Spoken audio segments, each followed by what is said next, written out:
According to the Auditor General's report of 31st December 2018, it was discovered that by the close of the financial year, ministry departments and agencies and local governments had not paid out 65.6 billion shillings in pension and gratuity areas, despite the fact that funds had been released.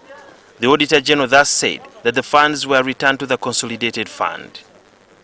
The implication is that either the pensioners are not existent or the ministry departments and local governments are denying or delaying beneficiaries their benefits. The Deputy Permanent Secretary to Treasury has weighed in on this matter. If we have given them money, an accounting officer delays to pay for whatever reason best known to him or her, they still remain culpable. Because one of the accountability requirements that the Internal Auditor General and the Auditor General's reports form a basis for my appointment or non-reappointment of accounting officers for a successful financial year. But what could be the problem? Yet scores of pensioners have gone without payment for years. Maybe it's ghosts, as the Auditor General has pointed out. And then two, they are simply incompetent. They just dilly-dallied.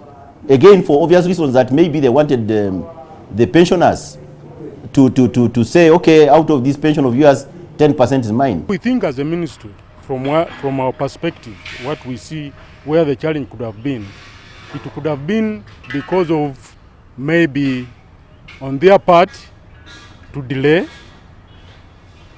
to process, and then the other one, it could be on the side of the beneficiaries.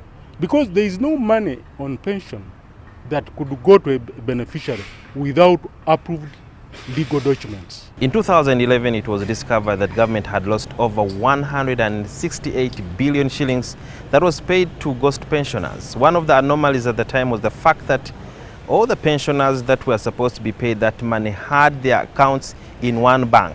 And another anomaly was the fact that when it came to payment, the physical files for the pensioners were not attached to the payment schedule that was submitted to the Ministry of Finance. So how will the Ministry of Finance this time around guide its audit, especially internally, to ensure they find out why the over 65 billion shillings was not paid to the pensioners? You return the money to the Consolidated Fund. Why? Is Ocailap not existing?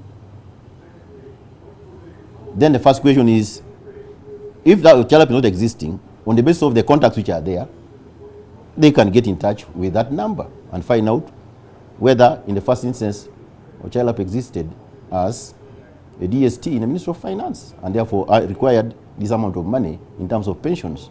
The Ministry of Public Service can take action against the culpable officers. If there is proof and evidence that somebody has ignored, it can be interdicted. And that means it's going to have a half pay. One of the reasons as to why the money was returned to the Consolidated Fund is due to the improved gap stop system that makes it hard for anyone to steal the pensioners' benefits. Sudhir Yaruhanga, NTV.